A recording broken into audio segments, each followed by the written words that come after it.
Bonjour et bienvenue pour cette 4e vidéo du chapitre sur la fluctuation et l'estimation. Dans cette vidéo, nous allons démontrer la propriété qui nous a permis de définir l'intervalle de fluctuation asymptotique. La propriété, je l'ai remise ici.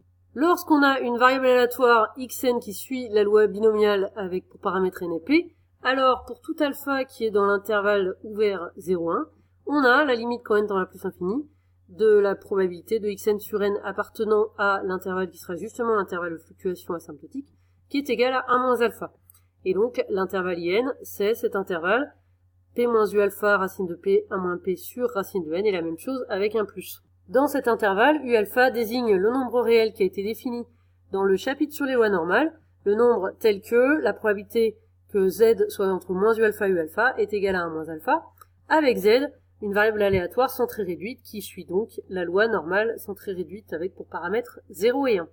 La première partie de la démonstration consiste à utiliser le théorème de Moivre-Laplace, théorème que nous avons vu dans le chapitre sur les lois normales. Ce théorème, il dit que quand on a une variable qui suit une loi binomiale, donc ici c'est xn qui suit la loi binomiale de paramètres n et p, et qu'on prend la variable centrée réduite, donc ici zn, c'est la variable centrée réduite pour xn moins mu sur sigma. Je vous rappelle que pour une loi binomiale, mu, l'espérance, c'est np, et sigma, l'écart type, c'est racine de np 1 moins p.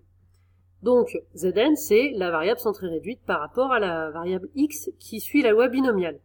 Et le théorème de Moivre-Laplace nous dit alors que zn, quand n tend vers plus l'infini, tend vers une variable aléatoire z qui suit la loi normale centrée réduite, donc avec pour paramètre 0,1. C'est-à-dire que la loi binomiale, quand elle est centrée réduite, quand n tend vers plus infini, elle tend vers une loi normale.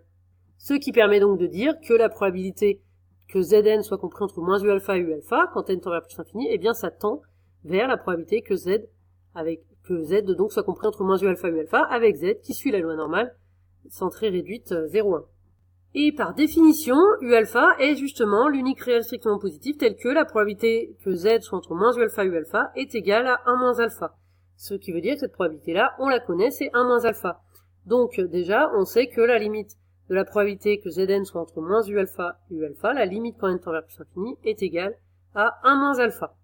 Donc si je reprends la propriété que nous cherchons à démontrer, pour le moment, on a déjà vu que on a une certaine limite qui vaut 1 moins alpha. Par contre, ce qui est dans la parenthèse, pour le moment, ce n'est pas encore ce qui est dans la propriété. Ce qui est dans la parenthèse, c'est zn compris entre moins u alpha et u alpha. Il va falloir démontrer que zn compris entre moins u alpha et u alpha, c'est équivalent à ceci. Alors, nous allons détailler ce que c'est que zn compris entre moins u alpha et u alpha.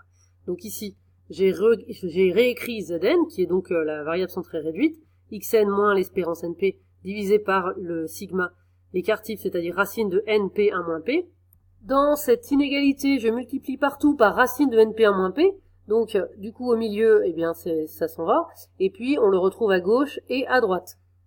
Rapidement, je vous rappelle que dans la propriété, ce que j'aimerais avoir, moi, c'est xn sur n encadré dans un intervalle.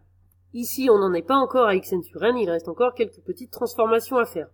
Alors, je vais ajouter np de tous les côtés de l'inégalité. Donc, au milieu, du coup, je n'ai seulement xn. Et puis là, j'ai np en plus. Et là aussi. Maintenant, je divise tout par n. Donc, au milieu, j'ai xn sur n. Et puis, à gauche, tout sur n. Et à droite, la même chose sur n. Enfin, avec le plus sur n.